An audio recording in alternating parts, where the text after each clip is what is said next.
सहारा प्रणाम, मैं हूं उपेंद्र राय। हस्तक्षेप में आपका स्वागत है। कोरोना के खिलाफ जंग में दिल्ली के सरकारी और निजी अस्पतालों के क्या हैं हाल, आज इसी बारे में हम आपको बताएंगे।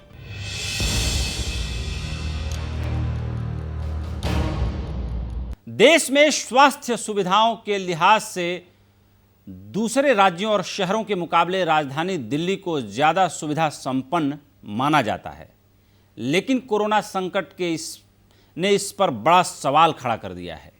एक ओर देश की राजधानी के सरकारी अस्पतालों में 70% बेड खाली पड़े हुए हैं, तो दूसरी ओर बेड और इलाज के अभाव में मरीजों के मरने की खबरें भी सामने आ रही हैं। तो आज के हस्तक्षेप में हम इसके पीछे की हकीकत को समझने की कोशिश करेंगे।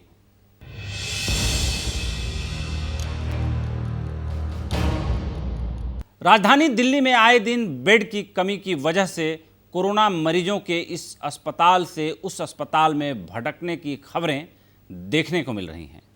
सरकार भी कहती है कि मरीजों की संख्या के अनुपात में बेड काफ़ी कम है, लेकिन आंकड़े बताते हैं कि दिल्ली के सरकारी अस्पतालों में 70% बेड खाली पड़े हैं, जबकि निजी अस्पतालों में 71% बेड भर चुके हैं।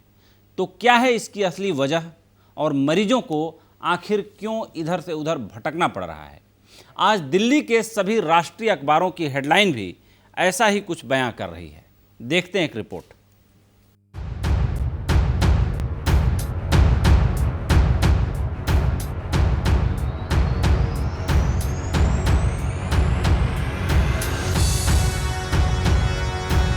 जून तक दिल्ली में 15,000 बेड्स की आवश्यकता होगी। 15 जुलाई तक 33,000 बेड्स की आवश्यकता होगी और 31 जुलाई तक 80,000 बेड्स की आवश्यकता होगी।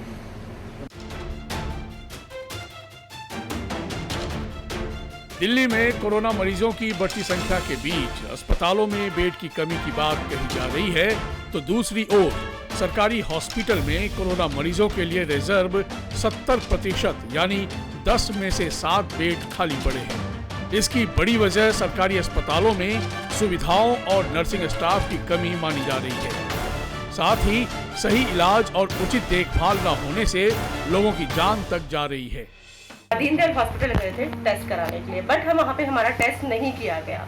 हमें सिर्फ दवाइयाँ जो है वो दे के हमें भेज दिया गया और मेरे फादर को हमने बोला तो उन्होंने आइसोलेशन वार्ड में रखा, देन नेबुलाइजेशन देकर 4 घंटे में डिस्चार्ज कर दिया। देन नेक्स्ट डे मेरे फादर को मॉर्निंग में फिर से यही प्रॉब्लम हुई, तो हम दीनदयाल हॉस्पिटल गए, जहाँ उन्होंने फिर से आइसोलेशन वार्ड में उन्हें एडमिट कर दिया, बट उनका कोई ट्रीटमेंट नहीं हुआ। सिर्फ दोबारा से वही स्टार्ट हुआ कि उन्हें नेबुलाइजेशन दिया गया। दिल्ली सरकार ने 6 हॉस्पिटलों में 4,360 बेड रिजर्व रखे हैं। इसमें एलएनजेपी में 2,000, जीटीबी में 1,500, राजीव गांधी में 500, दीपचंद बंधु में 176, राजा हरिश्चंद्र में 168, जग प्रवेश चंद्र में 16 बेड शामिल हैं। दिल्ली कोरोना ऐप के मुताबिक बुधवार को एलएनजेपी में 61% बेड खाली थे, जीटीबी में 89%, राजीव गांधी में 49%, दीपचंद बंधु में 53%, राजा हरिश्चंद्र में 87% और जग प्रवेश में 100% बिस्तर खाली थे। इसका मतलब ये है कि कुछ अस्पतालों में ज्यादा मरीज पहुंच रहे हैं और कुछ में बिल्कुल भी नहीं। अगर केंद्र सरकार के हॉस्पिटल की बात करें तो वहां 1,470 बेड हैं। इन हॉस्पिटल्स में 84% बेड भर चुके हैं। बुधवार के आंकड़े के मुताबिक लेडी हार्डिंग में कोई भी बेड खाली नहीं है, जबकि आरएमएल में 2, सफदरजंग में 6, एम्स दिल्ली में 63 और एम्स झज्जर में 164 बेड खाली है। वहीं प्राइवेट हॉस्पिटलों में कुल 3,349 बेड हैं। इसमें अभी 71% बेड भर चुके हैं। लोगों की प्राइवेट हॉस्पिटल की डिमांड ज्यादा होने की वजह से दिल्ली सरकार ने उनसे 2,000 अतिरिक्त बेड तैयार रखने को कहा है, लेकिन निजी अस्पतालों की महंगी फीस और कुछ अस्पतालों में मुनाफाखोरी की खबरें लोगों को परेशान कर रही है। हाल ही में सोशल मीडिया पर दिल्ली के एक प्राइवेट हॉस्पिटल का रेट लिस्ट वायरल हुआ था, जिसमें मरीजों से भर्ती होने के लिए कम से कम 3 लाख कंपलसरी फीस मांगी जा रही है। आईसीयू और सिंगल रूम के रेट तो 4 लाख से लेकर 8 लाख तक बताए गए हैं। ऐसे में दिल्ली के मरीजों के सामने कुआं और खाई जैसी स्थिति बन गई है। एक और इंतजामों की कमी की वजह से लोग सरकारी अस्पतालों में जाने से बच रहे हैं, तो दूसरी तरफ सुविधाओं के नाम निजी अस्पताल मनमानी फीस वसूल रहे हैं। ब्यूरो रिपोर्ट, सहारा समय।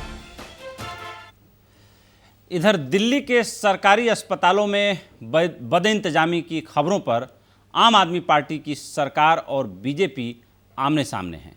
सुनते हैं क्या कह रहे हैं दोनों दल के नेता। जिस आदमी ने वीडियो बनाई है वो शायद एम्प्लॉई है, कॉन्ट्रैक्ट कोई एम्प्लॉई है, उसके ऊपर देखा जाए कैसे किया है। उसका मतलब सब मैनेज था कि उसको दिखाने के लिए, बुरे केस में दिखाने के लिए। अरे भाई डेथ हुई है, मैं मानता हूँ दुखद है डेथ को, पर उसको ऐसे थोड़ा कि उसको सेंसेशनल बना के दिखाया जाए। सारा स्टाफ डिमोरलाइज होता है, हम दिन रात काम कर रहे हैं, साथ को सो नहीं रहे हैं, और हमें अगर ये देखना पड़े, उनको फोन आ रहे हैं, मुझे आ रहे हैं, लोग मुझे वो वीडियो भेज रहे हैं, उनको भेज रहे हैं, तो सबको डिमोरलाइज होता है। मुझे भी लगा कि यार ये तो बड़ा गड़बड़ हो गया। मैंने भी कहते हैं उनको काफी पुलअप किया, जितने भी पुलअप करने के बाद पता लग रही है डिटेल। ये ऐसा नहीं है कि जितना दिखाया जा रहा है।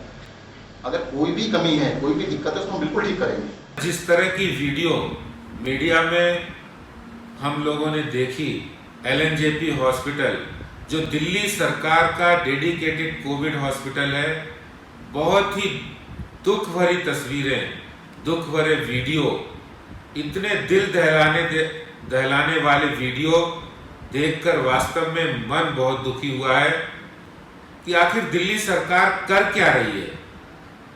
दिल्ली के उप मुख्यमंत्री, दिल्ली के मुख्यमंत्री सिर्फ बयान दे रहे हैं कि हम बेड बढ़ाएंगे, हम हॉस्पिटल का इंफ्रास्ट्रक्चर बढ़ाएंगे, हम अधिक क्वारंटीन सेंटर बनाएंगे, लेकिन जो आपका हॉस्पिटल डेडिकेटेड पहले दिन से चल रहा है, वहां की व्यवस्थाएं चरमरा गई हैं। तो जिस तरीके से प्राइवेट हॉस्पिटल्स की डिमांड ज़्यादा बढ़ रही है और कुल मिला के तमाम महंगी दरों के बावजूद जिस तरीके से लोग प्राइवेट हॉस्पिटल में जाना पसंद कर रहे हैं, उसके पीछे कहीं ना कहीं एक बड़ी वजह ये भी है कि लोगों के मन में कहीं ना कहीं ये भरोसा है कि प्राइवेट हॉस्पिटल भले ज़्यादा पैसा लेता है, लेकिन वहाँ इलाज थोड़ा ठीक होता है, वहाँ वो अपने मन की थोड़ी बहुत चला लेते हैं। लेकिन इसके उलट जहाँ सरकारी हॉस्पिटल्स हैं, आज दिल्ली के सारे बड़े अखबारों में यही हेडलाइन थी कमोबेश कि सरकारी हॉस्पिटल में बेड खाली पड़े हुए हैं। अगर इतना ज़्यादा अफरा तफरी है तो बेड खाली क्यों पड़े हुए हैं? वाकई ऐसे ही जिज्ञासा पैदा होती है। इन तमाम मुद्दों पर पड़ताल करेंगे, लेकिन आपको ये भी बता दें कि 2 जून को हमारे इसी शो में हमने लाइव ये पड़ताल की थी सर गंगाराम हॉस्पिटल को लेकर के, जहां जब हमारे कॉलर ने PCR यानी हमारे प्रोडक्शन कंट्रोल रूम से फ़ोन किया तो उसे 5 लाख रुपए की मांग की गई और जो एम्बुलेंस भेजने के लिए उससे 7,000 रुपये की मांग की गई। तो जाहिर सी बात है कि ऐसे में जब national disaster management act 2005 invoked है, पैंडेमिक एक्ट जो है एपिडेमिक एक्ट इन्वोक्ड है, जहां सरकार सारी व्यवस्थाओं को नियंत्रण में लेकर एक बेहतर सुविधा देने का प्रयास कर रही है, वहीं पर सरकारी हॉस्पिटलों के आसमान छूते रेट भी खुलेआम सर्कुलेट हो रहे हैं। जाहिर सी बात है ऐसे में जो कमज़ोर आदमी है वो तो इन सरकारी हॉस्पिटलों की तरफ जाने के बारे में सोच भी नहीं सकता, और जो प्राइवेट हॉस्पिटलों में जाने के बारे में सोच भी नहीं सकता, माफ़ करिएगा। वहीं सरकारी हॉस्पिटल्स में बदइंतजामी से जाहिर सी बात है कि हर आदमी परेशान है कहीं ना कहीं। आज कुल मिला के हस्तक्षेप में इसी विषय पर हम चर्चा करने वाले हैं, और आज इस चर्चा में हमारे साथ मौजूद हैं बीजेपी के राष्ट्रीय प्रवक्ता शहनवाज हुसैन जी, आम आदमी पार्टी के प्रवक्ता अक्षय मराठे, इसके अलावा कांग्रेस पार्टी के वरिष्ठ नेता मीम अफजल साहब हमारे साथ हैं, और हमारे साथ जाने माने डॉक्टर ENT स्पेशलिस्ट दिल्ली में डॉक्टर राजेश भारद्वाज जी हमारे साथ मौजूद हैं। साथ ही मुंबई से हमारे संवाददाता राहुल अस्थाना जुड़े हुए हैं और दिल्ली से मृगांक प्रभाकर। सबसे पहले मैं मुंबई और दिल्ली की ग्राउंड रिपोर्ट लूँगा, उसके बाद हम अपने मेहमानों के साथ इस चर्चा को आगे बढ़ाएंगे। सबसे पहले चलते हैं मुंबई, उसके बाद हम फिर मृगांक के पास दिल्ली लौटेंगे। राहुल, आप ये बताएं कि दिल्ली में जिस तरह की समस्या देखने को मिल रही है, क्या मुंबई में भी उसी तरह की समस्या है? मुंबई में प्राइवेट हॉस्पिटलों में कितनी ऑक्यूपेंसी है और जो सरकारी हॉस्पिटल्स हैं वहाँ पे क्या स्थिति है? देखिए, महाराष्ट्र के हालात बहुत बुरे हैं। महाराष्ट्र सरकार ने इस बात को मान लिया है कि एक बहुत ही बड़ा घोटाला हो रहा है और एक हालात जो है वो बद से बदतर महाराष्ट्र में हो चुके हैं। इसी वजह से अगर हम प्राइवेट हॉस्पिटल्स की बात करें और बीएमसी के हॉस्पिटल्स की बात करें तो महाराष्ट्र गवर्नमेंट ने कुल मिला के 5 सीनियर आईएएस ऑफिसर्स अपॉइंट किए हैं, जो डे टू डे बेसिस पे तमाम मुंबई और महाराष्ट्र के जो हॉस्पिटल्स है उनके ऑडिट्स चेक करेंगे। यानी कि एक फाइनेंशियल इन्वेस्टिगेशन हॉस्पिटल्स की होंगी कि क्या जो बिल जनरेट किए जा रहे हैं पेशेंट्स के लिए, क्या उसमें ओवर चार्जिंग तो नहीं हो रही। सर, मैं आपको बताना चाहूंगा कि आज ही बीएमसी ने दक्षिण मुंबई के एक हॉस्पिटल का बिना नाम लिए ये जानकारी दी है कि इस हॉस्पिटल ने 1 लाख रुपए एक्स्ट्रा चार्ज किया था और अब बीएमसी ने इस हॉस्पिटल को लेटर दिया है कि आप फौरन पेशेंट के 1 लाख रुपए लौटाओ वरना कानूनी कार्रवाई आप पे हो जाएगी। इस तरीके से 4 प्राइवेट हॉस्पिटल्स को बीएमसी के द्वारा नोटिस गए हैं। यानी कि एक तरीके से लूट मची है। अब ये रिकॉर्ड पे आने लगा है। पहले तो सिर्फ आरोप लग रहे थे, लेकिन अब ये चीजें रिकॉर्ड पे आ रही है। सबसे चिंता वाली बात यह है कि कुछ ही दिनों पहले मैं बताना चाहूंगा कि मुंबई में इस तरीके की जानकारियां सामने आ रही थी कि एक प्राइवेट लैब्स का एक रैकेट चल रहा है, जहां पर जो लोग आते हैं कोविड-19 का टेस्ट कराने के लिए उनको पहले पॉजिटिव घोषित किया जाता है ताकि वो तुरंत प्राइवेट हॉस्पिटल्स में जाए और वहां पे उनका लाखों का बिल जनरेट हो जाए। इस तरीके से क्रिमिनल सिंडिकेट की तरीके से प्राइवेट लैब्स और हॉस्पिटल काम कर रही है, ऐसे आरोप कुछ ही दिनों पहले मुंबई में लग रहे थे, खासतौर पर मुंबई के थाना इलाके में। तो इसी क्रम में महाराष्ट्र सरकार ने जो पूरा मिसमैनेजमेंट है इस तरह से काम करने वाले जो लैब्स हैं, जो हॉस्पिटल्स हैं, उनके ऊपर कोई थाने डिस्ट्रिक्ट एडमिनिस्ट्रेशन ने या थाने म्युनिसिपल कॉरपोरेशन ने कोई कार्रवाई की या नहीं? देखिए, जैसे कि मैंने बताया कि 5 आईएएस ऑफिसर्स अपॉइंट किए हैं जो फाइनेंशियल इन्वेस्टिगेशन कर रहे हैं तमाम हॉस्पिटल्स की, और जो कुछ चीजें अगर गड़बड़े रिकॉर्ड पर आती हैं तो नोटिस भेजे जा रहे हैं और ये कहा जा रहा है कि आपने जो एक्स्ट्रा बिल चार्ज किया है उसे फौरन पीछे लिया जाए या फिर पेशेंट्स को कंपनसेट किया जाए। अगर ऐसा नहीं होता है तो क्रिमिनल केस रजिस्टर किया जाएगा। तो इस तरीके से एक प्रोटोकॉल एस्टेब्लिश किया है महाराष्ट्र सरकार ने। और बेड का जो मिसमैनेजमेंट है उसके लिए आज हमने बीएमसी के कमिश्नर से बात की थी। उनका यह कहना है कि पूरे बीएमसी में तमाम जितने भी वार्ड्स है वहां पे एक डिसेंट्रलाइज्ड कंट्रोल रूम बनाया है, जहां पर ये अवेलेबिलिटी ऑफ बेड्स जो है वो चेक करते हैं वार्ड के ऑफिसर्स, और जो भी पेशेंट पॉजिटिव पाया जाता है उसे जहां पर जिस हॉस्पिटल में बेड अवेलेबल है वो प्रोवाइड किया जाता है। तो एक दावा भले ही बीएमसी कर रही है, लेकिन दुख की बात यह भी है कि नंबर ऑफ डेथ्स जो है वो लगातार बढ़ रही है और डबलिंग रेट जो है वो हर वार्ड में कहीं ना कहीं अब देखने को हमें मिल रहा है। तो अपने आप में हालात जो है, ग्राउंड रियलिटी जो है वो बहुत ही खतरनाक है और बहुत ही डरा देने वाली है, खासतौर पर अगर हम मुंबई की बात करें। राहुल, ये बताइए कि महाराष्ट्र सरकार की काफी किरकिरी जलगांव वाले मामले को लेकर हो रही है कि एक महिला मालती देवी गायब होती हैं, फिर उनकी डेड बॉडी कोरोना के कारण उनकी मौत हो जाती है और उनकी डेड बॉडी 6 दिनों से हॉस्पिटल के वॉशरूम में सड़ती हुई पाई जाती है। ये पूरा मामला क्या हुआ, कैसे हुआ, इसके बारे में बताएं। सर देखिए, इस प्रकार से जो मिसमैनेजमेंट है, एक तो सबसे पहले तो डेड बॉडीज का मिसमैनेजमेंट, और उससे पहले का स्टेप है जो पॉजिटिव पेशेंट्स है जो उपचार के लिए अलग अलग हॉस्पिटल्स में है मुंबई और महाराष्ट्र में। यहां पे जो है सिक्योरिटी में एक बहुत बड़ा लैप्स देखने को मिल रहा है।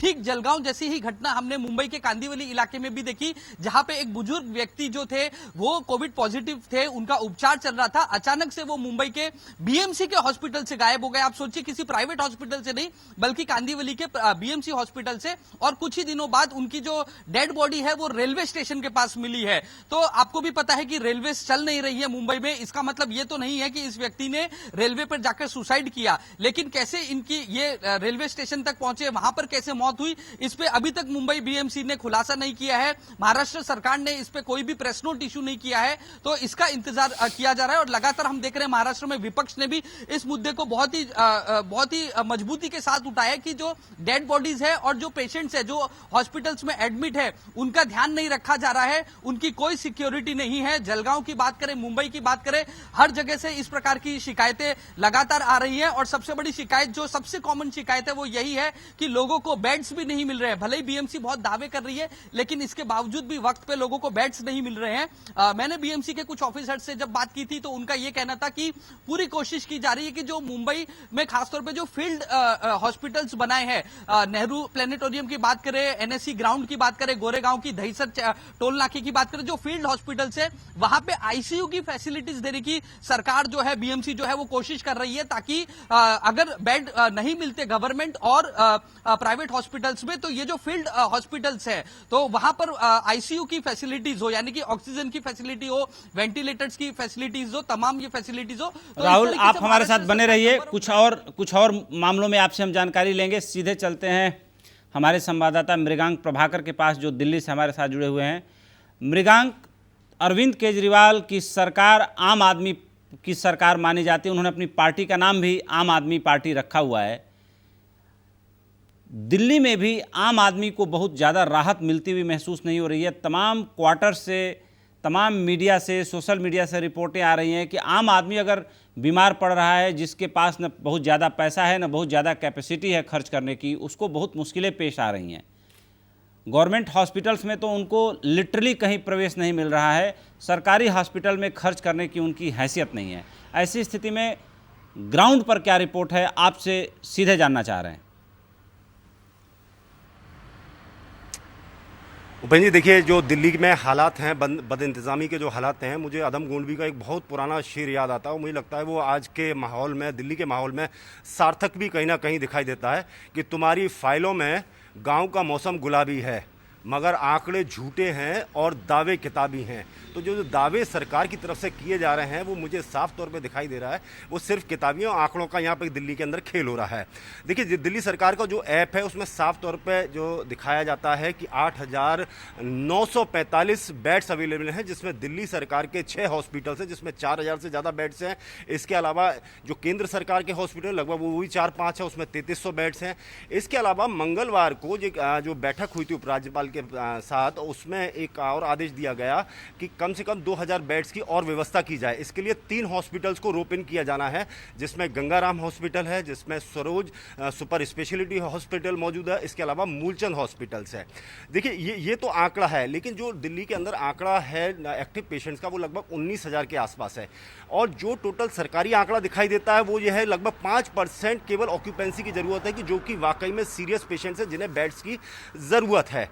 अब सवाल यह है कि जो लोग अस्पताल पहुंच रहे हैं उनको बेड्स नहीं दिया जा रहा है। तो हमारे पास जो ग्राउंड रिपोर्ट है वो ये है कि ज़्यादातर सरकारी अस्पतालों के अंदर बेड्स को बेचा जा रहा है, क्योंकि कोविड-19 के साथ जो स्टिग्मा लगा हुआ है उसका डर दिखाते हुए उन बेड्स को बेचा जा रहा है। और कहीं ना कहीं ये साफ तौर पर जो है अरविंद केजरीवाल ने भी इस बात को एक्सेप्ट किया था कि कहीं ना कहीं इसमें मुनाफाखोरी हो रही है। इसी को लेकर उपराज्यपाल ने मंगलवार को कहा कि सभी हॉस्पिटल्स अब अपने दरवाजे के ऊपर जो है एलईडी जो है लगाएं, या एक चार्ट बनाएं जिसमें साफ तौर पर इंगित किया जाए कि आज की तारीख में कितने बेड अवेलेबल हैं। तो पहली बात तो ये रही। दूसरा बात कुछ दिखाई देता है, जैसे मान लीजिए दिल्ली सरकार का एक हॉस्पिटल है, राजीव गांधी हॉस्पिटल है, उसमें 500 बेड्स की कैपेसिटी है, लेकिन वहाँ से सूचना ये यहाँ से सूचना ये आती है कि अगर 100% ऑक्यूपेंसी हो जाएगी तो 100% ऑक्यूपेंसी पे उनके पास इतना स्टाफ मौजूद नहीं है जो कि जो है कोविड-19 के पेशेंट्स को ट्रीट करे। तो ये एक दूसरा घटनाक्रम दिखाई देता है। लेकिन आज जो प्रेस कॉन्फ्रेंस हुई थी, ये सवाल मैंने जो है सेक्रेटरी जो है हेल्थ सेक्रेटरी से पूछा मृगांक, था। एक और सवाल आपसे ले रहा हूं। एमसीडी ने कहा है कि 2,000 के करीब डेथ्स हुई हैं, आंकड़े छुपाने की कोशिश की जा रही है। ये इस बारे में कुछ आप रोशनी डाल सकते हैं? बिल्कुल, देखिए, ये जो पहले भी हमने इस पे एक रिपोर्ट की थी और इस पे लगातार मैं आंकड़े इस पे एकत्रित भी कर रहा था। उसमें कहा गया था कि दिल्ली के अंदर जो डेथ के नंबर्स दिखाई दे रहे हैं वो लगभग 900 के आसपास है। लेकिन बीच में ये भी खबरें आई कि ये दिल्ली सरकार जो है अंडर रिपोर्ट कर रही है डेथ रिपोर्ट्स को। तो उसमें पता चला कि जो लोग पेशेंट जो ज़्यादा मरे थे पेशेंट्स, उनमें कई लोग को मॉर्बिड कंडीशन से सफ़र करते थे, इसलिए दिल्ली सरकार ने वो अपने आंकड़ों के अंदर नहीं जुटाए। आज जो एमसीडी की तरफ से जो आंकड़े आंकड़े जारी हुए हैं उसमें साफ तौर पर कहीं ना कहीं ये दिखाई देता है कि शायद वो वाले पेशेंट भी इंक्लूड कर लिए गए हैं जो कोमॉर्बिडिटी से शिकार थे। ये सवाल भी आज प्रेस कॉन्फ्रेंस के अंदर रहा था और उसमें बताया गया कि कुछ जो स्टेट्स हैं अंडर रिपोर्ट कर रहे हैं, लेकिन हम उसका एग्जामिनेशन कर रहे हैं कि कितने पेशेंट उसमें कोमॉर्बिड कंडीशन से सफर कर रहे थे या कितने पेशेंट जो थे कोमॉर्बिड प्लस कोविड-19 के होते हुए जिनका डेथ हुआ, तो वो आंकड़ा क्या जो है, जो एक्चुअल आंकड़ा है डेथ रेट का, उसमें जोड़ा जाना चाहिए या कोमॉर्बिड के अलावा जो भी आंकड़ा होना चाहिए। तो ये आंकड़ों का ये लगातार जो खेल बना हुआ है वो साफ तौर पर दिखाई दे रहा है। लेकिन एक बात साफ तौर पर दिखाई दे रही है कि दिल्ली के अंदर जितने भी प्राइवेट हॉस्पिटल एक लंबा चौड़ा बिल बना के दे रहे हैं, इसके ऊपर मुझे लगता है 2-3 दिन के अंदर साफ तौर पर फैसला हो जाना चाहिए, क्योंकि रिपोर्ट ये आई है जैसे तमिलनाडु, जो राज्य सरकार की जिम्मेदारी है, तमिलनाडु ने एक साफ तौर पर कर दिया है, कैप तैयार कर दिया है कि आपको इतना ही चार्ज करना है। तो मुझे लगता है कि दिल्ली के अंदर जिस तरह से आज संकेत मिले हैं, और मुझे लगता है कि हो सकता है केंद्र सरकार को इसके ऊपर जो है एडवाइजरी जारी करे या गाइडलाइंस जारी करे या नोटिफिकेशन दे। मृगांक आप हमारे साथ बने रहिए, हो सकता है कि हम आपके पास दोबारा लौटें। सीधे चलते हैं अपने उन मेहमानों के पास जो आज की चर्चा में हमारे साथ जुड़े हुए हैं। सबसे पहले हम अक्षय मराठे जी से सवाल लेंगे। अक्षय, आप ये बताएं कि जिस तरीके से आज एमसीडी ने एक नया शगुफा छोड़ दिया कि मरने वालों का आंकड़ा 2000 के आसपास टच कर गया है, और कहीं ना कहीं दिल्ली सरकार ने जो मरने वालों की जो रिपोर्ट है उसको अंडर रिपोर्ट किया है, सही फिगर नहीं बताया है। इस बारे में आम आदमी पार्टी का क्या स्टैंड है और दिल्ली सरकार का क्या स्टैंड है? आपको याद होगा कुछ हफ्ते पहले की बात है, इसी तरह से एमसीडी के जो तीनों मेयर है उन्होंने प्रेस कॉन्फ्रेंस करके बिल्कुल हूबहू जैसे अभी जो आरोप लग रहे हैं ना, उसी तरह के आरोप उन्होंने 2 या 3 हफ्ते पहले हमारे ऊपर लगाए थे। उसके बाद का घटनाक्रम आपको याद होगा, उसके बाद किसी ने पीआईएल फाइल कर दी थी दिल्ली हाईकोर्ट में। दिल्ली हाईकोर्ट ने वो पीआईएल की जांच करी, वो उस चीज को समझा और उन्होंने ये कहा कि जो डेथ ऑडिट कमेटी दिल्ली सरकार ने गठित की है उसका ये काम है कि अगर कोई अस्पताल डेथ ऑडिट कमेटी को डेथ समरी भेजता है तो वो कमेटी उसको एग्जामिन करती है और सर्टिफाई करती है कि जी हाँ, ये जो मरीज जिसकी मौत अस्पताल ने हमें भेजी है वो मरीज बिल्कुल कोरोना पॉजिटिव था और उसकी मौत कोरोना से हुई है।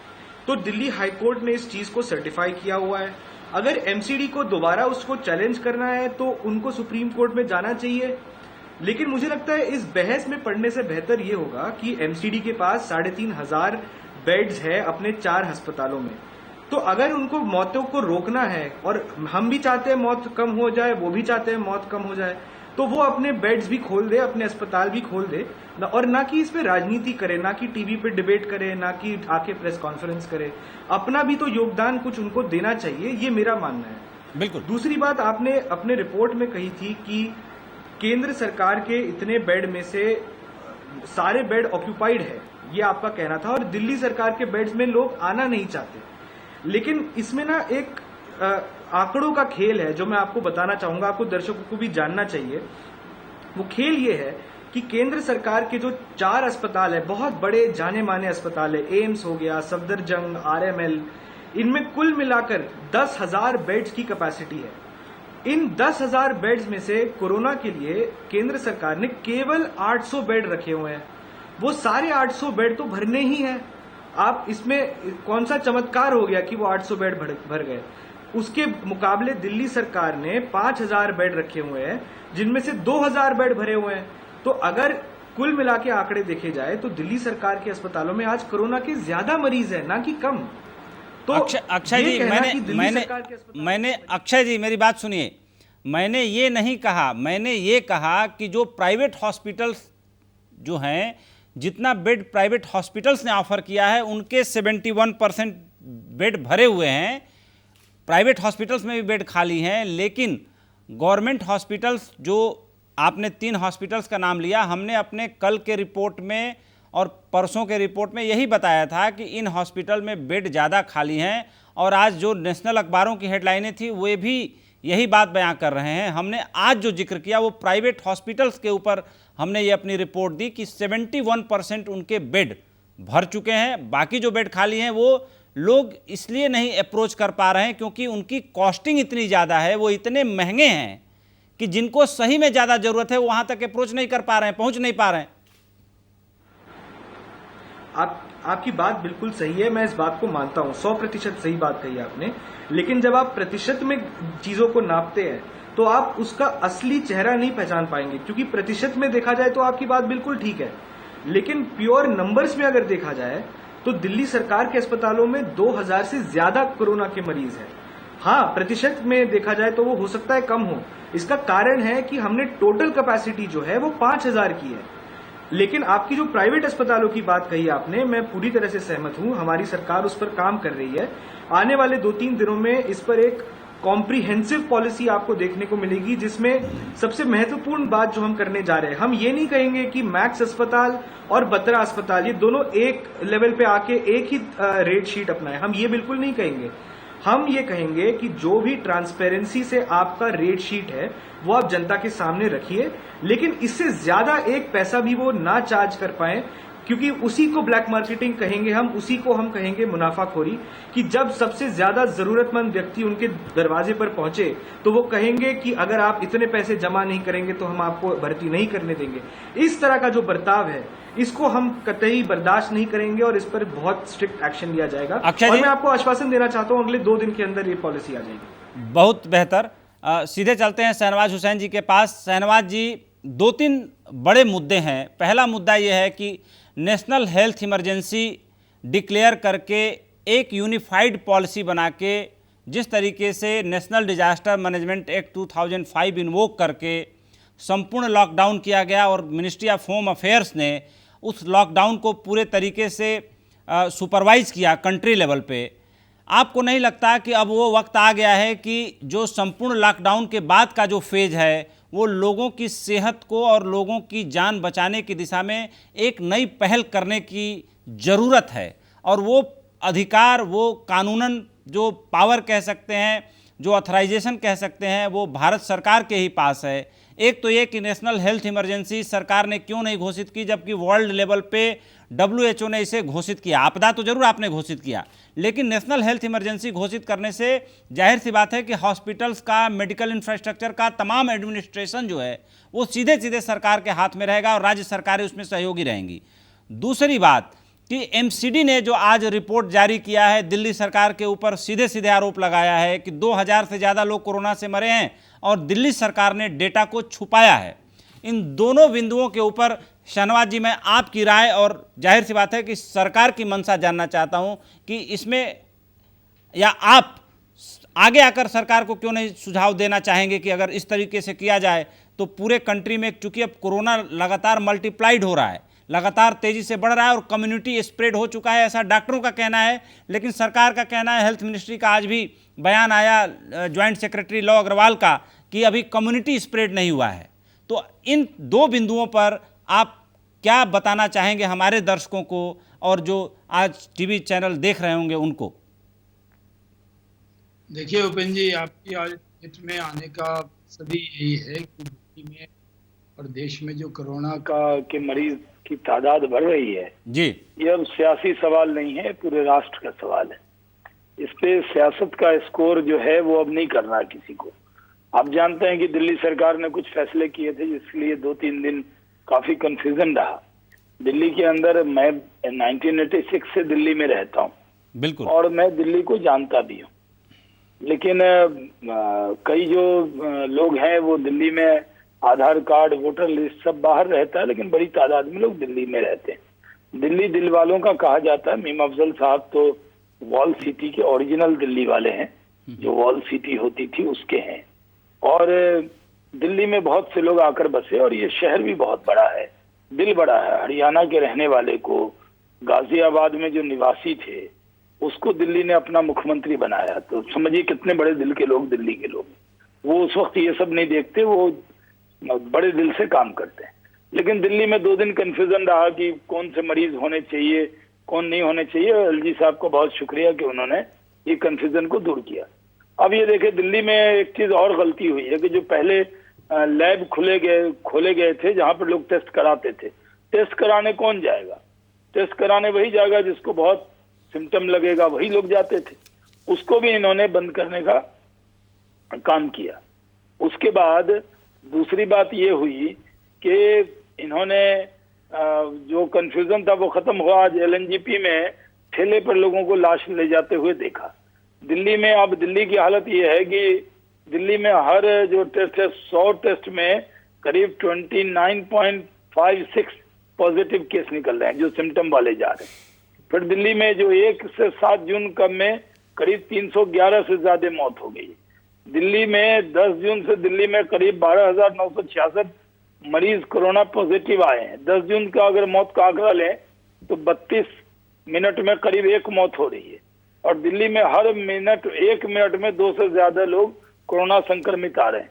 तो दिल्ली और मुंबई जो है ये बहुत चिंता का विषय है देश के लिए। बिल्कुल लॉकडाउन हुआ और उसकी चर्चा हुई कब करना चाहिए नहीं करना चाहिए। देश बहुत सक्षम है। आज N95 मास्क है देश के पास, आज देश के पास पीपीई किट है, वेंटिलेटर्स हैं, आज हॉस्पिटल में बेड है। और जो चर्चा आपके रिपोर्टर ने की है मैं वहीं से बात को आगे बढ़ाता हूँ। ये सही है कि जो मरीज हैं उनका दोहन करने का अधिकार नहीं होना चाहिए। आपको मालूम है कि शाहिद सिद्दीकी साहब की जो भतीजी उसका डेथ हुआ क्योंकि वो हॉस्पिटल में घूमते रहे और वो बेड नहीं मिला उनको।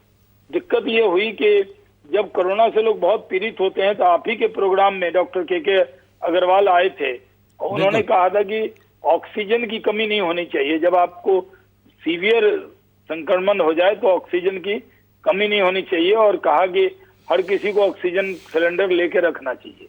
बिल्कुल। तो मैं आपसे कह रहा हूं कि हम इस पर कोई सियासत आपकी मैं ये राय से सहमत हूं कि इस पर अब एकजुट होकर काम करना चाहिए। कोरोना पे कोई लफाजी इधर उधर की बात नहीं होनी चाहिए। ये बहुत बड़ा खतरा है, बहुत बड़ी त्रासदी है। इसको मिलकर लड़ना होगा, चाहे वो कांग्रेस की सरकार महाराष्ट्र में हो या दिल्ली में आम आदमी पार्टी की सरकार हो। हम सबकी ये सामूहिक जिम्मेदारी है कि नेशनल 2 कैपिटल है, इकोनॉमिक कैपिटल मुंबई है और हमारी राजनीतिक राजधानी दिल्ली। तो इन 2 जगह ये बहुत बड़ा खतरा और खासकर 2-3 मेट्रो में भी। तो इसमें जो दिक्कत है इसको दूर करना ही पड़ेगा और इसमें अब समय भी नहीं है। बिल्कुल। और इसमें लोगों को ध्यान रखना होगा क्योंकि अभी जो कोरोना का पॉजिटिव टेस्ट भी होता है वो टेस्ट क्योंकि बहुत कम जगह हो रहा है तो आने में बहुत समय लगता है। फिर वो जो मरीज है उसके सिम्टम और बढ़ जाते हैं तो ऐसी दुश्वारियां न पैदा करें। जाहिर सी बात है। रहे थे और जगह वो भी होने देना चाहिए। अगर होम क्वारंटाइन करना है तो उसको डॉक्टर तुरंत सलाह दे, अगर हॉस्पिटल ले जाना है उसको सलाह दे, अगर उसको आइसोलेशन में रहना है उसकी सलाह दें और अगर वेंटिलेटर पे जाना है या ऑक्सीजन देना है उसकी भी सलाह डॉक्टर तुरंत दे। लेकिन शहनवाज जी एक सवाल आपसे ले रहा हूं, उसके बाद मीम अफजल साहब के पास जाना है मुझे। ये जो आप बातें बता रहे हैं बहुत अच्छी बातें हैं, लेकिन जाहिर सी बात है जब आप ही ने बताया कि शाहिद सिद्दीकी जी की भतीजी की डेथ हो गई क्योंकि उसे किसी हॉस्पिटल में बेड नहीं मिला, आप उस आदमी की मिले सफदरजंग में वहां मिला। बिल्कुल। लेकिन बहुत देर हो गई, बहुत देर हो चुकी थी। आप उस आदमी की कल्पना करिए कि जहां दिल्ली में सरकारी हॉस्पिटलों में अभी भी एम्स में, सफदरजंग में, आरएमएल में और एक हॉस्पिटल और है जिसमें कुल मिला के 70% बेड खाली हैं, लेकिन अगर किसी को कोरोना से संक्रमित किसी मरीज को जो अब वाकई इलाज के लिए दर बदर भटक रहा उसे बेड न मिले तो आखिर उसे कैसा महसूस होता है। और जाहिर सी बात है कि अगर इन हॉस्पिटल्स में ये बेड खाली रखे गए हैं तो प्रायोरिटी तो कोरोना ही होना चाहिए। ऐसे में केंद्र के अधिकार क्षेत्र में ये 3 बड़े हॉस्पिटल हैं जिनकी कैपेसिटी 10,000 बेड की है, तो आपको नहीं लगता कि कहीं ना कहीं एक यूनिफाइड सिस्टम बनाने की ज़रूरत है? जैसा मैंने आपसे नेशनल हेल्थ इमरजेंसी की भी बात की, जैसा मैंने आपसे ये भी कहा कि भाई कहीं ना कहीं आज राज्य और केंद्र के बीच, कुछ राज्यों के बीच तो अच्छा समन्वय है जहां आपकी सरकार है, लेकिन जहां अच्छा समन्वय नहीं है वहां आज दिल्ली सरकार पर आरोप भी लग गए एमसीडी के द्वारा कि 2000 लोग मर गए और डेटा छुपा रहे हैं। तो जाहिर सी बात है कहीं ना कहीं छोटी बड़ी राजनीति तो हो ही जा रही है। नहीं, राजनीति करने की जरूरत नहीं है। आपका सुझाव अच्छा है, मैं सही जगह पहुंचाऊंगा आपका सुझाव। बिल्कुल। आपका प्रोग्राम बहुत से स्वास्थ्य मंत्रालय में और बहुत सी जगह बहुत गंभीरता से देखा जाता है। यहाँ पर ज्यादा चिल्ला चिल्ली भी नहीं होता है और गंभीर लोग आते हैं। तो मीम अफजल साहब आ गए, उनकी राय, आपकी राय, सब राय को पहुंचाएंगे सही जगह। और शहनवाज जी आपको एक चीज बताना भी चाहेंगे कि कल हमने डॉक्टर के अग्रवाल और डॉक्टर मोहसिन वली दोनों डॉक्टरों के साथ हमने कल एक स्पेशल शो किया था जिसमें हमने अपने दर्शकों को डेमो दे के दिखाया था कि ऑक्सीजन कंसंट्रेटर कैसे उन्हें यूज करना चाहिए। अगर उनके पास ऑक्सीजन कंसंट्रेटर खरीदने की क्षमता नहीं है तो कैसे 200 रुपये के भी यूज एंड थ्रो वाले ऑक्सीजन सिलेंडर वो अमेज़ान से, फ्लिपकार्ट से, वो ई कॉमर्स साइटों से मंगवा सकते हैं? कैसे 8,000 रुपये में वो ऑक्सीजन सिलेंडर खरीद सकते हैं? कैसे रोज़ किराए पर ऑक्सीजन सिलेंडर ले सकते हैं और उसका कैसे इस्तेमाल कर सकते हैं? ऑक्सीमीटर कैसे 1500 से 2,000 रुपये की कीमत का लेकर के वो चेक कर सकते हैं? यानी घर में ही कैसे एक छोटा सा हॉस्पिटल का एक कॉर्नर क्रिएट कर सकते हैं? कैसी बड़ी सोसाइटी में, एक अपार्टमेंट में आप कोविड हॉस्पिटल बेसिक फैसिलिटी के साथ बना सकते हैं? कल हमने अपने दर्शकों को जागरूक करने के लिए एक स्पेशल शो किया था और उस शो की नींव आपके साथ पड़ी थी जब आप हमारे शो में मौजूद थे और उस दिन ये सारी चर्चाएं हमने की थी। तो ये तो मैंने आपको अपडेट किया। मुझे लगता है उपेंद्र जी आपने वो मंगा लिया होगा अपने घर के लिए। बिल्कुल। एक मेरे लिए और मीम अफजल साहब के लिए वो भेजवा दें तो ज्यादा अच्छा होगा क्योंकि मैंने वो एड्रेस पता नहीं किया, आपने उस पर डेमो भी किया है। बिल्कुल तो बिल्कुल। आप हम लोगों के मित्र हैं और पुराने मित्र हैं तो बिल्कुल हम लोग आपके चैनल पे भी आते हैं तो पूरा समय देते हैं। नहीं। महीने में कई घंटा देते हैं तो कम से कम वो एक बार भिजवा दें, बाद में हम लोग धीरे धीरे उसका पैसा भिजवाएंगे आपको। हमारी कोशिश तो यही है सर। हमने तो सरकार से कल ये मांग की कि हर सोसाइटी के एक अच्छा किया आपने, दिखाया, बहुत अच्छा किया। बिल्कुल। लेकिन वो एड्रेस भिजवा दें, हम लोग खुद भी ले लेंगे। लेकिन आपने जो डेमो बताया उसमें एड्रेस भी चाहिए ना, कहाँ मिलता है। बिल्कुल। क्योंकि वो आप ज्यादा प्रोग्राम करें। आपकी बहुत अच्छी बात है दुपन जी कि आपके प्रोग्राम में डॉक्टर भी होते हैं और बहुत सीनियर लोग बैठते हैं। और मुझे मीम अफजल साहब बहुत साल दिनों से मुलाकात नहीं हुई जी। मैं आपका शुक्रिया अदा करता हूं कि मैंने इनको देख लिया आपके प्रोग्राम में। नहीं, बहुत बहुत धन्यवाद। तो मीम अफजल साहब के पास चल रहे हैं। अफजल साहब ये बताएं कि जिस तरीके से कोरोना को लेकर वाकई अब स्थिति बहुत गंभीर होती हुई दिखाई दे रही है और जो डॉक्टर्स ने, डॉक्टर रणदीप गुलेरिया जो एम्स के डायरेक्टर हैं, उन्होंने जो घोषणा की थी कि जून और जुलाई में इसका पीक देखने को मिलेगा। दिल्ली के उप मुख्यमंत्री मनीष सिसोदिया ने मीडिया के सामने मुखातिब होकर बोला था कि 31 जुलाई से पहले दिल्ली में 5.5 लाख से ज़्यादा कोरोना पॉजिटिव के केसेज होंगे और 80,000 से 1 लाख के बीच हमें बेड्स की ज़रूरत पड़ेगी। ऐसी स्थिति में आपको नहीं लगता, चूँकि आप पुराने ब्यूरोक्रेट भी रहे हैं, राजदूत भी रहे हैं और इन सब मुद्दों को बेहतर तरीके से समझते हैं, एडमिनिस्ट्रेशन को बेहतर तरीके से समझते हैं, आपको नहीं लगता कि अब कंट्री में संपूर्ण लॉकडाउन के बाद नेशनल हेल्थ इमरजेंसी अनाउंस करके एक unified health infrastructure policy create करके लोगों को एक भरोसा और विश्वास देने की जरूरत है? देखिए, लोगों की राय जरूर इस पर आएगी। आपने फरमाया कि नेशनल हेल्थ इमरजेंसी डिक्लेयर करना चाहिए या नहीं करना चाहिए, जो पढ़े लिखे लोग हैं, डॉक्टर्स हैं, खास तौर पर सिर्फ पॉलिटिशियंस नहीं बल्कि जो एक्सपर्ट हैं इस लाइन के, उन सब से मशवरा करके इस पर सरकार को गौर करना चाहिए। बिल्कुल। दूसरे उपेंद्र जी, मैं आपको मुबारकबाद देता हूं। अभी शाहनवाज साहब ने इशारतन कहा कि मैं बहुत कम नजर आ रहा हूं और शुक्रिया अदा किया कि कम से कम आपके चैनल पर आज मैं उनके साथ बैठा हूं। मैं सिर्फ इतना ही कहना चाहता हूं, ये हकीकत है कि आजकल कहीं जाने को दिल नहीं चाहता। जिस तरह की बहस इस कोविड में, इस महामारी में, जब लोग अपनी जान के लिए भागे भागे फिर रहे हैं, लोग मर रहे हैं, रिश्तेदार अपने जनाजों को कंधा नहीं दे पाते हैं, उनकी अर्थी को चिता को आग नहीं दे पाते हैं, ऐसे मौके पर अगर बैठ करके हम लोग एक दूसरे पर सिर्फ इल्जाम तराशी करें तो मैं समझता हूँ ये सियासत नहीं, ये घटिया सियासत है। और ये घटिया सियासत कौन ज्यादा कर रहा है, कौन कम कर रहा है, इसका आंकड़ा मैं नहीं दूंगा, लेकिन मैं ये कहूंगा कि ऐसे मौके पर आप एक पॉजिटिविटी के साथ प्रोग्राम कर रहे हैं जिसमें कोई शोर शराबा नहीं, एक दूसरे की बात सुन रहे हैं और सुनने के बाद कुछ कैलकुलेशंस भी कर रहे हैं। मैं सबसे पहले एक मशवरा देना चाहता हूँ। बताएं प्लीज। अभी आपने पहले बंबई के बारे में बताया और फिर दिल्ली के बारे में बताया जी। जो बंबई में हो रहा है, जाहिर है हमारी सरकार है, हमारी जिम्मेदारी है। अगर वहां कोई गलती हुई है हमको मानना चाहिए और उसका तदारुक करना चाहिए। इसी तरह दिल्ली के अंदर जो कुछ हो रहा है उसकी जो जिम्मेदारी है वो सेंट्रल गवर्नमेंट के ऊपर और केजरीवाल सरकार के ऊपर है। उसको मानना चाहिए, उसको दूर करना चाहिए। ये बात मैं पहले से जानता हूं कि मौत के आंकड़े शुरू से ही गलत आ रहे थे। आपको याद होगा सफदरजंग के अंदर एक वो आदमी जो लॉरी के जरिए से डेड बॉडीज को पहुंचाने का काम करता था, उसका एक ऑडियो वायरल हुआ था जिसने कहा था मैं 18 से 20 लाशें रोजाना डिस्पोज ऑफ कर रहा हूं।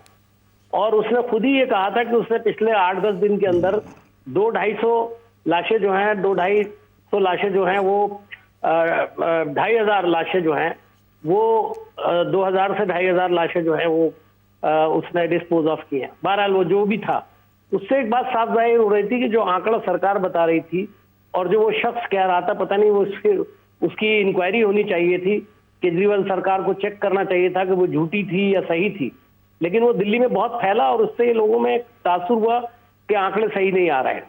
बहरहाल मैं कोई इल्जाम नहीं लगा रहा हूं, जो चीजें सामने आती हैं उस पर गौर जरूर करना चाहिए, हम भी करते हैं, सरकार को भी करना चाहिए। देखिए, सबसे पहले तो मैं एक सजेशन दूंगा। कल मैंने एक चैनल के ऊपर बैठे हुए LNJP हॉस्पिटल के बारे में कह दिया था कि लोग वहां जाना पसंद नहीं करते। तो आतिशी जी जो हमारे आप पार्टी की प्रवक्ता हैं, वो बहुत नाराज हो गई थी कि अफजल साहब आप जिम्मेदार आदमी, आप ऐसी बात कर रहे हैं। लेकिन अभी आपको बताया गया, मैं पुरानी दिल्ली का रहने वाला हूं, इसका नाम इरविन हॉस्पिटल था, LNJP हॉस्पिटल हो गया है। इसके अंदर हमारे माँ बाप, हमारे दादा दादी तक ने अपना इलाज करवाया है और हमेशा हम लोग वहीं जाया करते थे। इस अस्पताल से हमारा कलबी यानी दिली रिश्ता है। अगर हम ये महसूस करें कि आज इसकी बिल्डिंग बहुत शानदार हो गई, वहाँ काफी अच्छा इंतजाम भी हो गया, इसमें कोई शक नहीं, लेकिन इस कोविड के मामले में यह अस्पताल बहुत बदनाम हुआ है। मैं कोई सजेशन नहीं दे रहा हूँ, सिर्फ एक सजेशन दे रहा हूँ, जो भी कोविड वार्ड है उसके अंदर कैमरेस लगा दिए जाए और उनको मॉनिटर किया जाए कि वहां डॉक्टर्स आ रहे हैं, दवाइयां उनको ठीक से मिल रही हैं, या ये इल्जाम सही है कि कोविड के मरीजों की कोई देखभाल नहीं हो रही, दूर से उनको दवाई फेंक करके दी जाती है।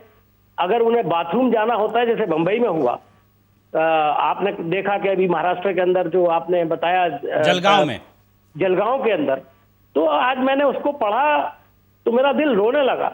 एक शख्स, उसकी क्या हालत होगी कि उसकी माँ और उसकी दादी, उनकी ये पोजीशन हुई कि लाश सड़ गई। इसके लिए कौन सी सरकार, चाहे हमारी सरकार हो कौन सी सरकार, कौन शर्मिंदा नहीं होगा। इमीडिएट एक्शन भी लिया गया। लेकिन सवाल यह है कि अगर वहां पर एक कैमरा लगा होता और ये पता होता बाहर देखने वालों को क्या हो रहा है। मैंने इल्जाम लगाया था कि बहुत डॉक्टर्स दूर बैठे रहते हैं, कोई जाता ही नहीं है, उसके कोविड के जो पेशेंट्स हैं उनके पास जाने को तैयार नहीं होते। डॉक्टर्स अपने आप में इतने डर गए हैं या इतना ज्यादा उन्होंने इनको अछूत समझ लिया है, तो भी इलाज कैसे होगा। देखिए, ये हमारे वॉरियर्स हैं और जब वॉर के अंदर कोई सिपाही जाता है तो पीछे नहीं हटता, वो आगे की तरफ बढ़ता है। यकीनन उसकी जान को भी खतरा होता है, लेकिन उसके बावजूद वो एक लड़ाई होती है और उससे लड़ना उसकी ड्यूटी होती है। तो इसलिए मैं समझता हूं कि चाहे बंबई हो चाहे यहां हो, उसमें पहला मेरा सजेशन यह है कि हर कोविड वार्ड के अंदर कैमरे लगाए जाएं और उनको मॉनिटर किया जाए कि मरीजों की देखभाल ठीक तरह से हो रही है, नहीं हो रही है। बहुत अच्छा सुझाव है अफजल साहब, बहुत अच्छा सुझाव है। बहुत देर से डॉक्टर राजेश भारद्वाज जी हमारे साथ जुड़े हुए हैं, उनके पास चल रहे हैं। डॉक्टर साहब, इस हेल्थ इमरजेंसी में आपको नहीं लगता कि सही में नेशनल हेल्थ इमरजेंसी घोषित करने जैसे हालात हो गए हैं और अब सरकार को इसके बारे में कॉल लेनी चाहिए? जी हाँ उपेंद्र जी, जो हमेशा आप सही बात कहते हैं, ये आइडिया भी सही है। इसमें ज़रूरी ये है कि चाहे हम हेल्थ इमरजेंसी नेशनल डिक्लेयर करें ना करें, लेकिन सेंट्रल कोऑर्डिनेशन बहुत ज़रूरी है। और कोऑर्डिनेशन में हमने ये करना है कि इतनी ज़्यादा एजेंसी, हर एक एजेंसी अपना अपना काम कर रही है, उनको हमको काबू में रखना है, कुछ रेट कंट्रोल करने हैं। जैसे कि कॉरपोरेट हॉस्पिटल भाग भाग के CGHS का पैनल लेते हैं। अभी कोविड-19 की स्थिति आई है, कॉरपोरेट हॉस्पिटल कहते हैं हम CGHS पैनल पेशेंट को एडमिट नहीं करेंगे, कैश पेशेंट को एडमिट करेंगे। ये सरकार को पता करना चाहिए, देखना चाहिए ये क्यों इस तरह से हो रहा है। इतनी ज़्यादा और एजेंसीज़ हैं जिसके पास व्यवस्था अच्छी है। और मैं इसमें बात करूं, दिल्ली जैसी जगह में जहां 60,000 बेड दिल्ली में है प्राइवेट और सरकार में, सेंट्रल गवर्नमेंट स्टेट गवर्नमेंट को मिला के 60,000 बेड के अलावा भी दिल्ली में आर्मी हॉस्पिटल है, बेस हॉस्पिटल है, CRPF का हॉस्पिटल है, BSF, CISF, दिल्ली पुलिस, इतनी और ये ऑर्गेनाइजेशंस हैं जो बहुत ही एफिशिएंट ऑर्गेनाइजेशन हैं, इनके पास बेड हैं। हमारे पास और भी जैसे होम्योपैथी हॉस्पिटल हैं और अदर हॉस्पिटल हैं जहाँ पर व्यवस्था भी है, लोग भी है, स्टाफ भी है। इन लोगों का हम अच्छी तरह से इलाज कर सकते हैं। अगर हम एक नेशनल हेल्थ इमरजेंसी डिक्लेयर करके सारे स्टेक होल्डर्स को साथ में लेके आएँ और सारे स्टेक होल्डर्स में स्टेट, सेंटर, प्राइवेट और पैनल इंक्लूडिंग IRDA, आप सोचिए IRDA का फ़र्ज़ नहीं बनता था इसमें एक पैकेज रेट निकाल दें, कोविड पेशेंट आएगा, सिंगल रूम का ये पैकेज है, शेयरिंग रूम का ये पैकेज है, ICU का पर डे ये पैकेज है। मजाल है कोई भी कॉर्पोरेट हॉस्पिटल या प्राइवेट हॉस्पिटल उसके खिलाफ जा सकता। अगर एक सेंट्रल कोऑर्डिनेटिंग एजेंसी हम बना लें जिसमें ये हर एक मुद्दा हम डिस्कस करें, बेड अवेलेबिलिटी देखें, ICU की अवेलेबिलिटी देखें, वेंटिलेटर की अवेलेबिलिटी देखें और उसके ऊपर काम करें। यही नहीं, जो आपने कल प्रोग्राम किया था वो इतना शानदार प्रोग्राम था, इतना अच्छा प्रोग्राम था। हमको लोगों को यही बताना है कि 3% के करीब लोगों को हॉस्पिटल में एडमिशन की ज़रूरत पड़ सकती है, 97% लोग घर में इलाज कर सकते हैं। आपने पल्स ऑक्सीमीटर के बारे में बताया, ऑक्सीजन कॉन्सेंट्रेटर और ऑक्सीजन सिलेंडर के बारे में बताया। ये सब बहुत ज़रूरी जानकारी है लोगों के लिए कि हॉस्पिटल में ना भागें, आप जहाँ तक हो सके घर में इलाज करें। और बाकी जो हॉस्पिटल के साथ चल रहा है वो अगर एक सेंट्रल कोऑर्डिनेटिंग एजेंसी ठीक तरह से बैठ के अवेलेबिलिटी और रेट्स डिसाइड करें तो ये देश के लिए बहुत अच्छा होगा। उपेंद्र जी। बिल्कुल जाहिर सी बात है, लेकिन दूसरा सवाल ये उठता है कि जो लोग पैनिक में हैं, डॉक्टर साहब ये आप बताएं कि कितने प्रतिशत लोगों को ऐसे सिचुएशन में वेंटिलेटर की ज़रूरत है और कितने प्रतिशत लोगों को सिर्फ ऑक्सीजन दे दिया जाए। जो शो हमने कल किया था उसमें हमने यही बताने की कोशिश की थी कि आपको घबराने की, डरने की ज़रूरत नहीं है। आप एक काम करिए कि जिस भी डॉक्टर से आप अपना इलाज करवाते हो या जिस भी डॉक्टर से आप टेलीमेडिसिन ले रहे हो, सलाह ले रहे हो, अपनी सिचुएशन बताइए और ये एसेस करिए कि सही में आपको हॉस्पिटलाइजेशन की ज़रूरत है, बेड की ज़रूरत है। अगर नहीं है तो ऐसी स्थिति में अगर ऑक्सीजन का सिर्फ इंतज़ाम हो जाए तो जाहिर सी बात है कि मैक्सिमम बेड जो हैं हमारे हॉस्पिटलों में भरे हुए पड़े हैं, उनमें 2/3 बेड को अभी भी खाली किया जा सकता है, क्योंकि वेंटिलेटर पर जो लोग हैं वो 1% से भी कम हैं। तो इस बारे में डॉक्टर साहब आप बताएं थोड़ा सा कि किस स्टेज के बाद वेंटिलेटर की ज़रूरत है और किस स्टेज में सिर्फ ऑक्सीजन से काम चल जाएगा और किस स्टेज में सिर्फ दवाओं से ही काम चल जाएगा, घबराने की ज़रूरत नहीं। इसको ज़रा डिस्क्राइब करें प्लीज़। बिल्कुल, और सबसे पहले मैं इसको आपको इटली का एग्जाम्पल देता हूँ। नॉर्थ इटली में लोम्बार्डी में 2 डिस्ट्रिक्ट थे जिन्होंने अलग अलग अप्रोच किया इस बीमारी को। एक डिस्ट्रिक्ट में ज़्यादा से ज़्यादा मरीज हॉस्पिटलाइज किए और एक ने होम केयर के ऊपर कॉन्सेंट्रेट किया। और वहाँ देखा गया, उस स्टडी में देखा गया, जिस डिस्ट्रिक्ट ने हॉस्पिटल में ज़्यादा पेशेंट भेजे थे वहाँ पर मौत ज़्यादा हुई, संक्रमण का जो मोर्टेलिटी रेट थी वो बहुत ज़्यादा हाई थी। अब इसमें अगर हम शुरू से ही देखें, एसिम्टोमेटिक, माइल्डली सिम्टोमेटिक, अगर इसके आंकड़े लगाएं, 80% एसिम्टोमेटिक या माइल्डली सिम्टोमेटिक हैं जिनको कोई ज़रूरत भी नहीं है शायद दवाई की। ज़्यादा से ज़्यादा अगर बुखार हुआ तो एक पैरासीटामोल ले ली। 10 से 12%, 10 से 15% हैं जिनको मॉडरेट डिजीज़ होती है, जिसमें कह लें माइल्ड निमोनिया है। उसमें हम नंबर्स भी बता दें, अगर आपका रेस्पिरेटरी रेट 95% से 100% है, आप बिल्कुल ठीक हो। 95% से 90% है, आप थोड़ा ध्यान रखो। अगर आपका पल्स ऑक्सीमीटर कहता है आपका ऑक्सीजन 90% से कम हो रहा है, तब आपको शायद हॉस्पिटल जाने की ज़रूरत है या ऑक्सीजन लेने की ज़रूरत है। जो 3% पेशेंट हैं जिनको हॉस्पिटलाइज होना चाहिए, उनमें से ज़्यादातर ICU में रहते हैं। उसमें शायद 0.3, उन पूरे रेट में 0.3% या 0.5% हैं जिनको वेंटिलेटर की ज़रूरत है। उपेंद्र जी, वेंटिलेटर की मैं आपको एक कहानी सुनाता हूँ या एक बात बताता हूँ या इसका आंकड़ा देता हूँ। ये हमने देखा है इस बीमारी में, जो वेंटिलेटर पे जाता है उनको सीरियस कोमॉर्बिड कंडीशंस होती हैं, तभी वो वेंटिलेटर पे पहुंचते हैं, चाहे वो respiratory illness, uncontrolled diabetes, heart problem हो या ब्लड प्रेशर अनकंट्रोल्ड हो। और सबसे ज़्यादा जो हमने देखा गया है, जो मॉर्बिडली ओबीज हो, जिनका वज़न बहुत ज़्यादा हो, वो जब वेंटिलेटर पे पहुँचते हैं तो उनका बचना या उनका लेटर से सर्वाइवल रेट इतना अच्छा नहीं है। तो हमारी हमेशा कोशिश ये रहती है कि वेंटिलेटर तक ना पहुँचें। वेंटिलेटर पे पहुंचने से हम पूरी तरह से इस बीमारी को समझ नहीं पाए हैं।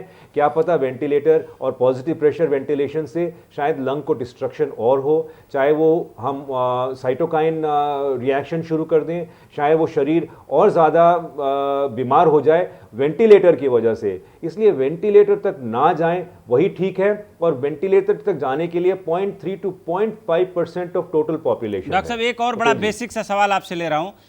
मान लीजिए मुझे माइल्ड बुखार है और थोड़ी बहुत गले में खराश है और थोड़ी बहुत रनिंग नोज है।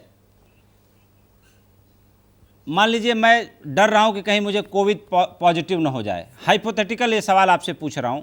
ऐसी स्थिति में अगर मैं ऑगमेंटिंग 650 ले लेता हूं, 650 जो है डोलो 650 ले लेता हूं और अजिथ्रोमाइसिन ले लेता हूं और एक बिकोसूल ले लेता हूं और एक पेंटोसिड ले लेता हूं ताकि हैवी दवाएं हैं, एसिडिटी ना हो, तो इसमें क्या दिक्कत है?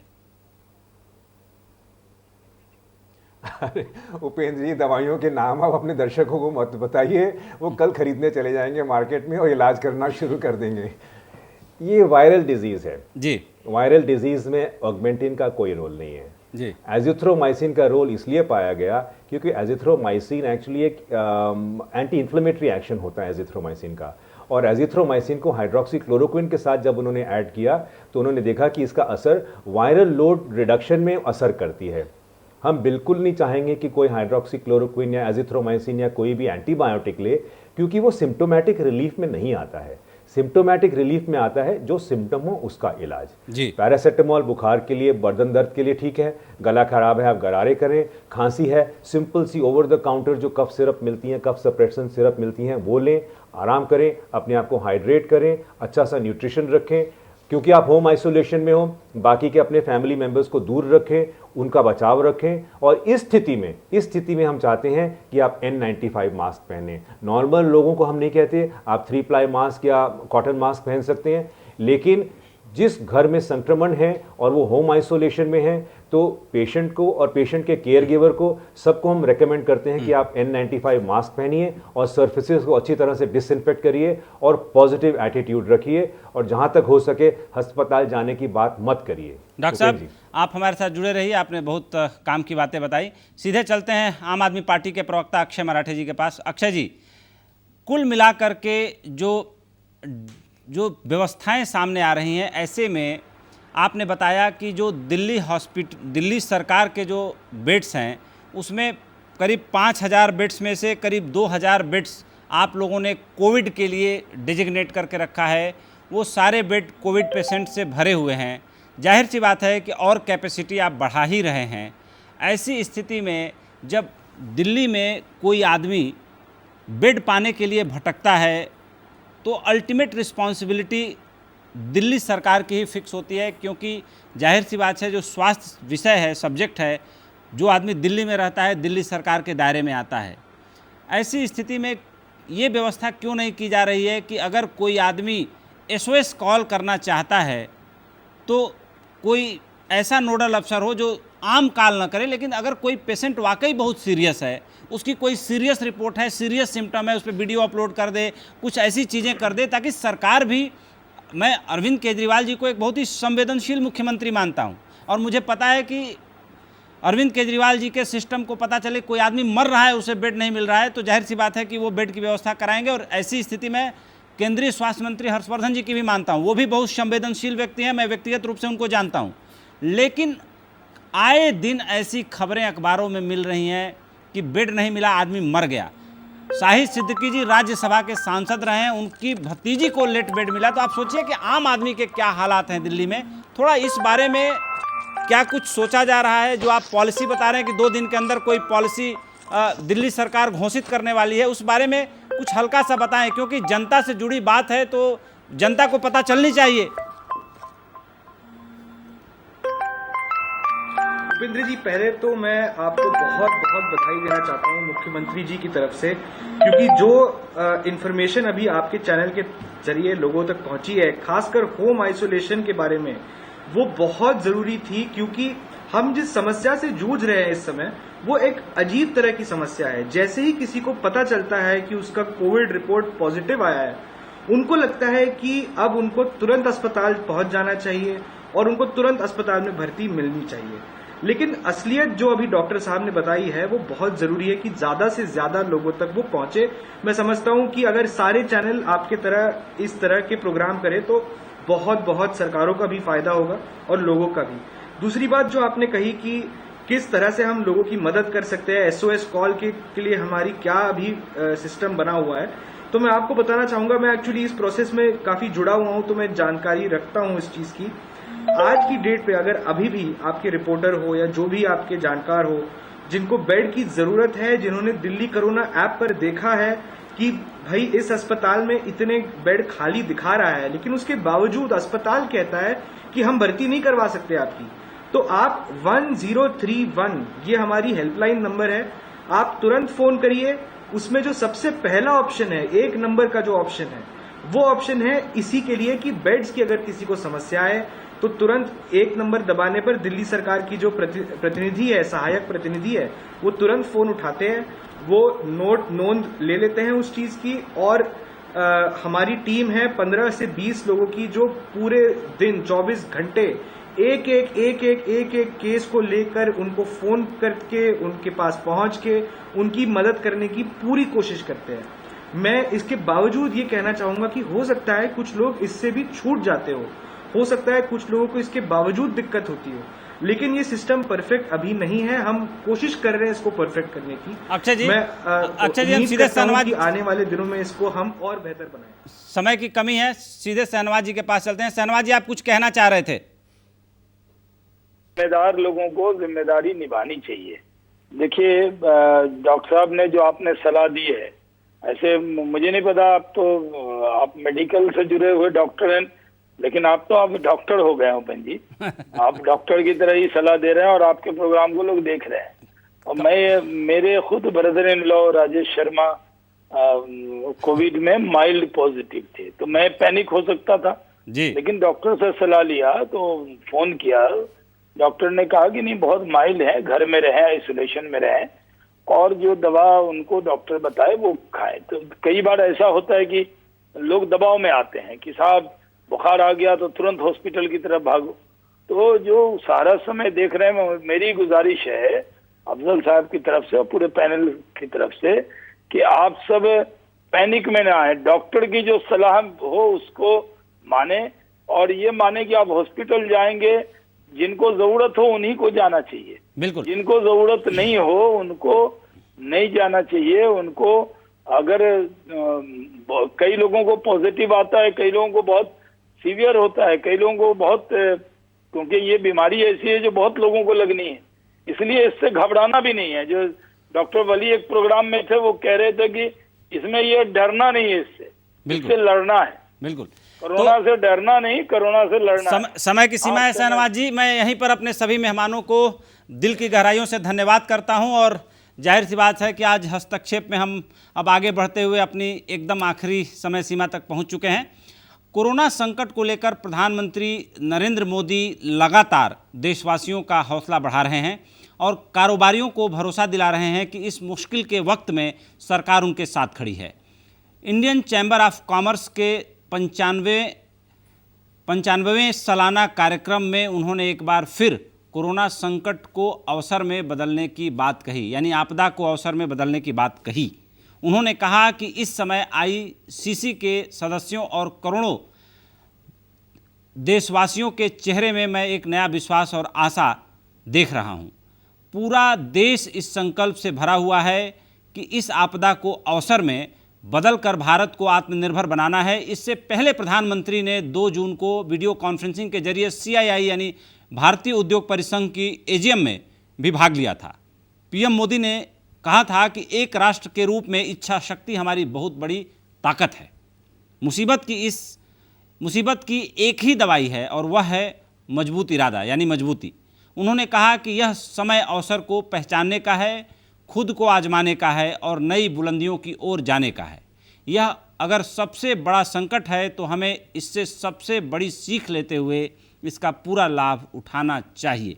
जाहिर सी बात है कि प्रधानमंत्री जब भी बात करते हैं छोटी मोटी बिजनेस, व्यापार, ग्रोथ रेट, इन सब बातों को दरकिनार रखते हुए वे आदमी की मन की इच्छा की शक्ति को उसके संकल्प को और देशवासियों के विजन को और ज़्यादा मजबूत और बड़ा करने की दिशा में प्रयास करते हैं। और जाहिर सी बात है कि मन के हारे हार, मन के जीते जीत। कहीं ना कहीं प्रधानमंत्री इस पूरी चीज़ को ठीक से समझते हैं। सुनते हैं प्रधानमंत्री क्या बोल रहे हैं। कोरोना वॉरियर्स के साथ हमारा देश इस लड़ाई में जरा भी पीछे नहीं है, लेकिन इन सब के बीच हर देशवासी अब इस संकल्प से भी भरा हुआ है कि इस आपदा को अवसर में परिवर्तित करना है। इससे हमें देश का बहुत बड़ा टर्निंग पॉइंट भी बना रहा है। ये टर्निंग पॉइंट क्या है? आत्मनिर्भर भारत, सेल्फ रिलायंट इंडिया। आत्मनिर्भरता का, सेल्फ रिलायंस का ये भाव बरसों से हर भारतीय ने एक एस्पिरेशन की तरह जिया है। तो जाहिर सी बात है कि प्रधानमंत्री का ये अंदाज सबको मोटिवेट करता है, सबके अंदर एक नई इच्छा शक्ति, नया भरोसा, नया हौसला पैदा करता है। और जब भी उन्हें मौका मिलता है वो देशवासियों का हौसला बढ़ाने में बिल्कुल हिचक नहीं रखते और बिल्कुल उसका पूरा फ़ायदा उठाते हैं। तो हस्तक्षेप में हमें दीजिए इजाज़त। हम फिर हाजिर होंगे कल एक नए बुलेटिन के साथ। बहुत बहुत धन्यवाद। सहारा प्रणाम।